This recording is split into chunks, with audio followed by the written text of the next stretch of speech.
Hi, it's Deb from Deb's Days Designs, and I'm back with another seasonal sewing project. Today we're making this gnome and heart table runner. This super cute project uses raw edge appliqué and is a fun way to decorate your home for the Valentine's Day holiday. Before I get started, I publish new content frequently, so be sure to subscribe to my YouTube channel or stop by the blog at debsdays.com and check out my Etsy shop, Deb's Days Designs. That's where you'll find a digital version of this project. You can download it at home and print out the entire pattern. It has the materials list and cutting measurements, step-by-step written instructions, color photos, and the printable template. Or, to save paper, just read through the directions on your device and then print out just the template page.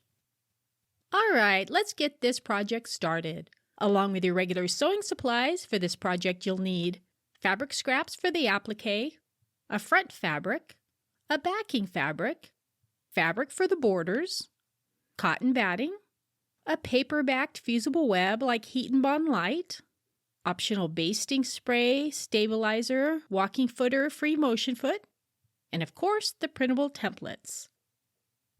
First, trace the individual parts of 2 gnomes and 6 hearts onto the paper side of the fusible web. Cut out each piece about 1/4 inch outside the tracing lines.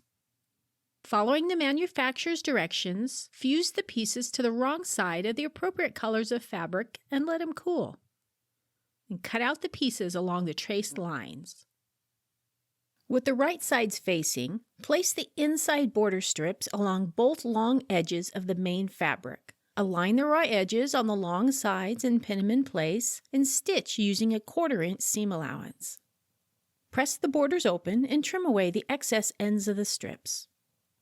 Place the inside border strip along the short edge of the main fabric and stitch using a 1/4 inch seam allowance. Stitch a strip to the other short end of the main fabric and press them both open and trim away the excess ends of the strips. Place the outside border strips along both long edges of the inside borders and stitch using a 1/4 inch seam allowance. Press the borders open and trim away the excess ends of the strips. Place the outside border strips along each short end of the inside borders and stitch using a 1/4 inch seam allowance. Press the borders open and trim away the excess ends of the strips. Remove the paper backing from the fusible web and center and arrange the appliqué pieces on the front fabric, overlapping them as needed. When in place, the gnomes and hearts should be about 1/2 inch from the bottom and side edges and each other. Fuse it into place. Finish the design by stitching around the raw edges of each of the fabric pieces with blanket, zigzag, satin, or straight stitches. I like to try out different stitch lengths and widths on fabric scraps before I work on the appliqué piece. Place the backing fabric with the wrong side of the fabric facing up. Center the batting in the middle.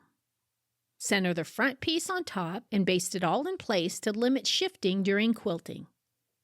And quilt the piece as desired. Since we're using the backing as a binding, do not stitch beyond the edge of the front fabric piece.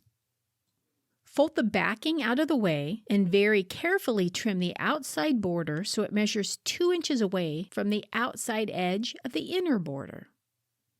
Unfold the backing and trim the backing fabric so it measures 1.5 inches away from the edge of the front piece.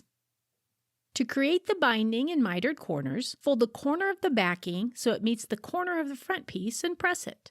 Open up the fold and cut on the creased line.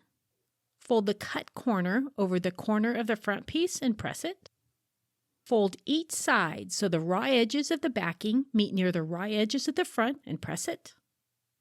Fold the backing fabric over one more time so it becomes the binding on the front and press it. Follow the same technique all around the table runner using fabric clips or pins to hold it in place. Adjust the mitered corners if necessary. Top stitch all around the outside near the open edge of the binding. And just like that, you have a unique way to show your love in your home with a cute table runner. See you next time with another project.